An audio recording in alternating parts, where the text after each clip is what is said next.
मित्रों नमस्कार। मैं आपका मित्र भूपेन ठाकरे स्वागत करता हूं अपने YouTube चैनल जीएस मंथन 88 पे। और हम आज एक ऐसे टॉपिक पे चर्चा करेंगे जो एग्ज़ाम की दृष्टि से कह लें या हमारे व्यवहारिक जीवन की दृष्टि से इसका बड़ा महत्व है, और जिसका नाम है जैन धर्म।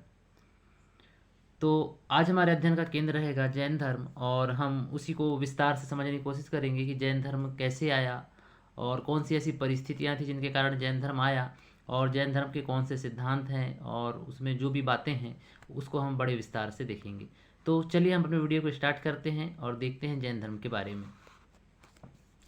देखिए, लिखा है ब्राह्मणवाद के खिलाफ बहुत सी धार्मिक आंदोलन हुए, लेकिन उनमें बौद्ध धर्म और जैन धर्म को ही सफलता मिली। ठीक है, तो उस समय क्या हुआ, ब्राह्मणवाद बहुत हावी था और धीरे धीरे करके जो ब्राह्मणवाद है उसमें बहुत सारी बुराइयां आने लगी। कुल मिला के हमें कह सकते हैं कि जो हमारी वैदिक सभ्यता थी उसमें बहुत से ऐसे कर्मकांड हो गए, बहुत सी ऐसे अंधविश्वास हो गए, बहुत सी ऐसी कुरीतियाँ हो गई, जिसके कारण जो है वो ब्राह्मणवाद या जो वैदिक सभ्यता है उसमें कुछ ऐसे तत्व आ गए, जिसके कारण कुछ ऐसी धाराएं भक्ति आंदोलन के रूप में चली जो ब्राह्मणवाद के खिलाफ या वैदिक संस्कृति के खिलाफ थी, और उसका बहुत फायदा भी मिला और उसके बहुत सारे फॉलोअर भी हो। इसमें मुख्यतः बौद्ध धर्म और जैन धर्म को ही क्या मिली, सफलता मिली, है ना।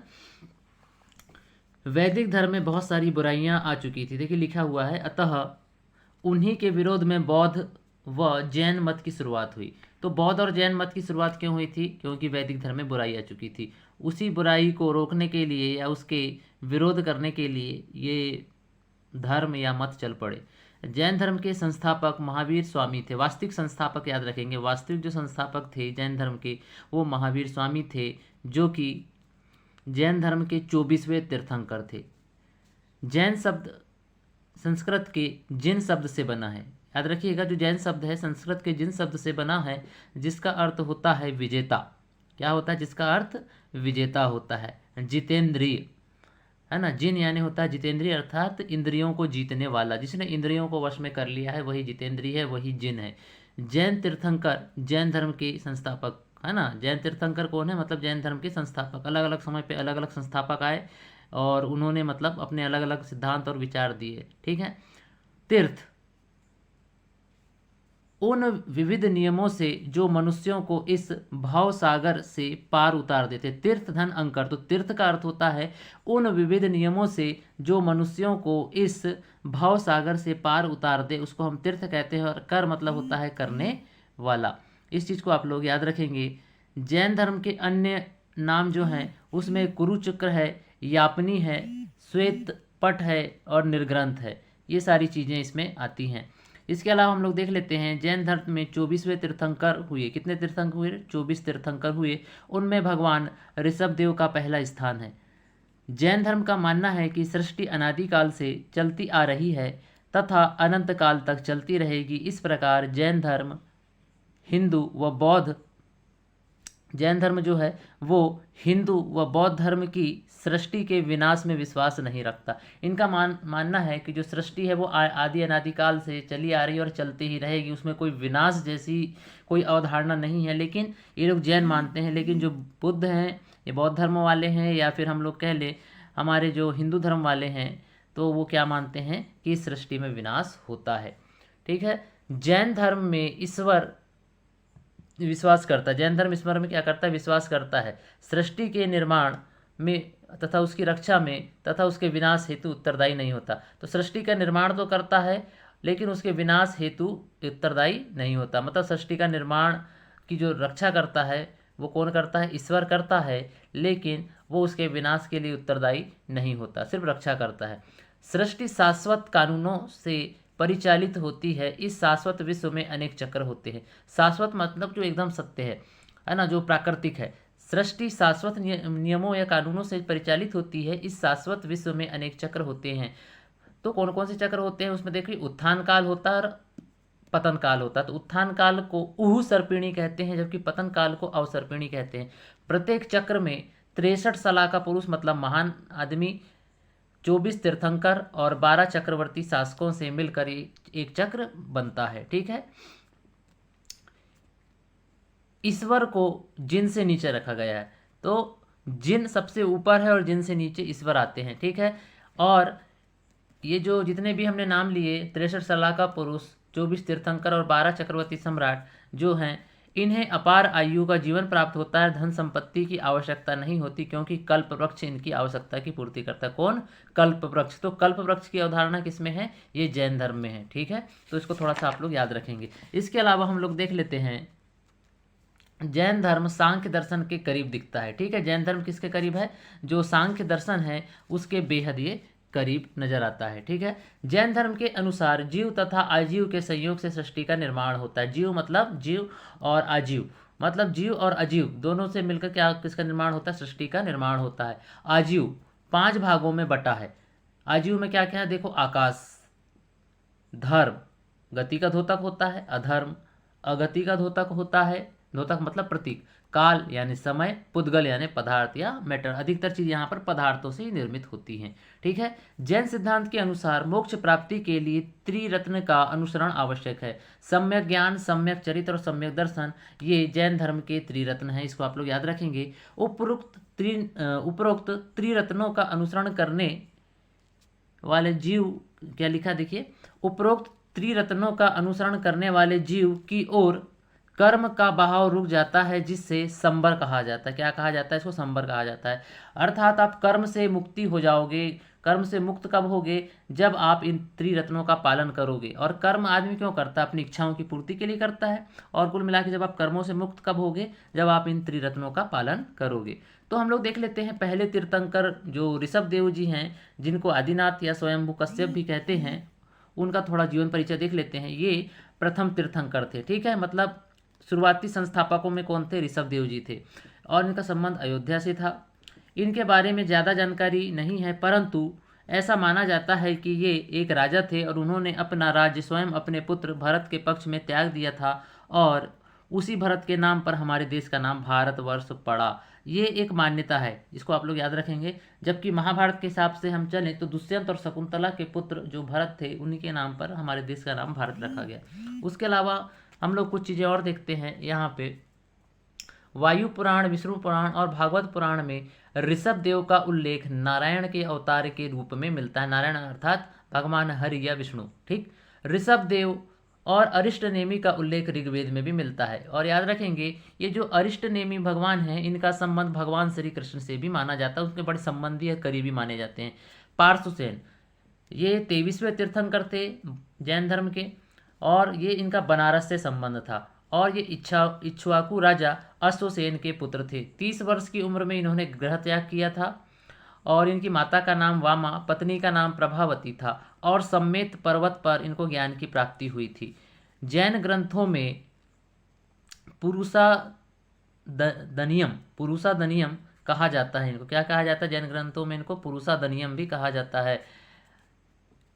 इन्हें अनुयायियों को निर्ग्रंथ कहा जाता है। इनके अनुयायियों को क्या कहा जाता है? निर्ग्रंथ कहा जाता है। इसको भी आप लोग याद रखेंगे। ये कुछ पॉइंट हैं। उसके अलावा थोड़ा सा हम लोग यहाँ देखते हैं, 83 दिन तक इन्होंने घोर तपस्या की और 70 वर्ष तक इन्होंने धर्म का प्रचार किया। महावीर से 250 साल पहले इनका जन्म हुआ था। किसका? पार्श्वनाथ जी का। पार्श्वनाथ ने नारियों को अपने धर्म में प्रवेश दिया, अपने संघ में प्रवेश दिया। अपने अनुयायियों को चातुर्याम शिक्षा या 4 आचरण पालन करने की इन्होंने सलाह दी। इसमें सत्य है, अहिंसा है, अस्तेय मतलब चोरी ना करना, और अपरिग्रह मतलब संपत्ति ना रखना। सत्य, अहिंसा, अस्तेय और अपरिग्रह, ये इनके 4 चातुर्याम थे, ठीक है। इसके अलावा हम लोग देख लेते हैं, पार्श्वनाथ भिक्षुओं को वस्त्र पहनने की सलाह दी। इन्होंने भिक्षुओं को क्या दिया? वस्त्र पहनने की सलाह दी कि आप लोग वस्त्र धारण कीजिए। निर्वाण, पार्श्वनाथ पहाड़ी में इनको निर्वाण की प्राप्ति हुई थी। अब महावीर स्वामी जो कि 24वें तीर्थंकर थे, इसको आप लोग याद रखेंगे। ये जैन धर्म के वास्तविक संस्थापक थे। 540 बीसी में इनका जन्म, मतलब बुद्ध से 23 साल छोटे थे। कुंडग्राम वैशाली में इनका जन्म हुआ था। कहाँ जन्म हुआ था इनका? 540 बीसी में कुंडग्राम वैशाली में जन्म हुआ था, और बुद्ध से उम्र में 23 साल छोटे थे। इनके पिता का नाम सिद्धार्थ था, जो कि ग्रातक कुल के सरदार भी थे। इनकी माता का नाम त्रिशला था, जो लिच्छवी के राजा चेटक की बहन थी, अर्थात चेटक इनके मामा थे। इनकी पुत्री थी अनुजा प्रियदर्शनी। इनकी जो पुत्री थी वो अनुजा प्रियदर्शनी थी, और उनकी पत्नी का नाम था यशोदा। और इनके जो दामाद थे वो थे जामिल। और ये जामिल जो थे इनकी बहन सुदर्शना के पुत्र थे। किसके पुत्र थे? मतलब ये अपने भांजे से ही अपनी पुत्री का इन्होंने विवाह करवा दिया था। ज्ञान प्राप्ति स्थल झिम्बिका गांव था। और कौन सी नदी के किनारे? ऋजुपालिका नदी के किनारे। और किस वृक्ष के नीचे? तो साल के वृक्ष के नीचे। ठीक। 30 वर्ष में गृह त्याग कर 12 वर्ष तक इन्होंने तपस्या की और 42वें वर्ष में इनको ज्ञान की प्राप्ति हुई। इनके बचपन का नाम वर्धमान था। माता पिता की मृत्यु के पश्चात बड़े भाई नंदीवर्धन से आज्ञा लेकर इन्होंने संन्यास ग्रहण किया। महावीर ने अपने शिष्यों को 11 गणधरों में विभाजित किया, जबकि पार्श्वनाथ ने अपने शिष्यों को 4 गणधरों में विभाजित किया था। ज्ञान प्राप्ति के बाद महावीर ने अपना पहला उपदेश राजगृह में विपुलाचल पहाड़ी पर वाराकर नदी के तट पर दिया। जिसको आप लोग याद रखेंगे। चंपा नरेश दधिवान की पुत्री चंदना इनकी प्रथम भिक्षुणी हुई और भिक्षुणी संघ की प्रधान भी बनी। ठीक है, इस चीज़ को आप लोग याद रखेंगे। थोड़ा सा और हम लोग देख लेते हैं। इनके जो प्रथम शिष्य हुए वो जामाली हुए। इनके प्रथम शिष्य कौन थे? जामाली थे। आर्य सुधर्मा एक ऐसा गंधर्व था जो महावीर की मृत्यु के बाद भी जीवित रहा और जैन धर्म का प्रथम थेरा या मुख्य उपदेशक बना।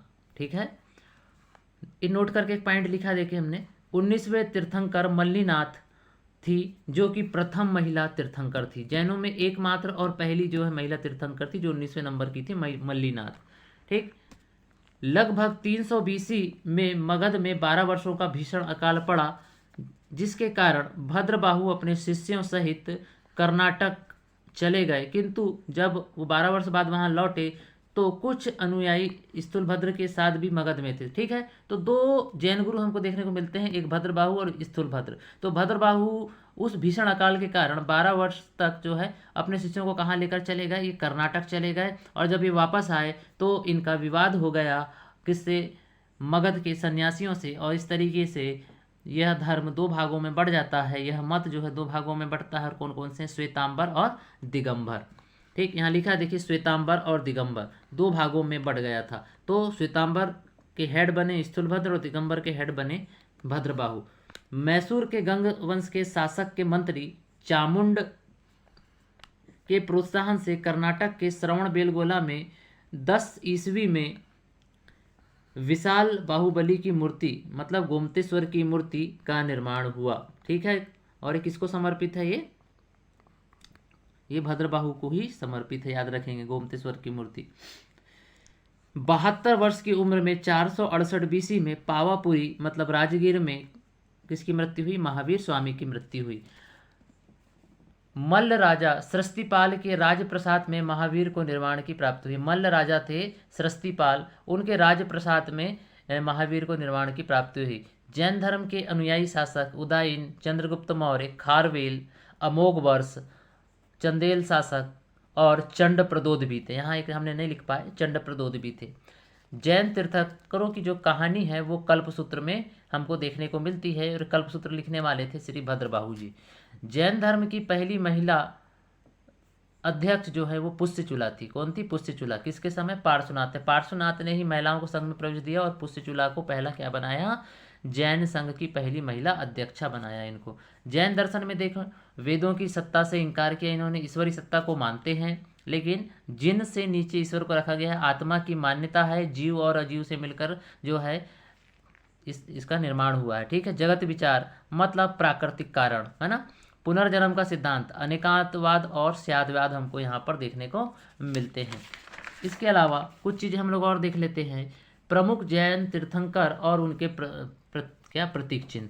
तो ऋषभदेव प्रथम थे तो उनका जो प्रतीक चिन्ह है वो है सांड। पार्श्वनाथ 23वें हैं तो उनका है सर्प। महावीर 24वें हैं तो उनका जो प्रतीक चिन्ह है वो है सिंह।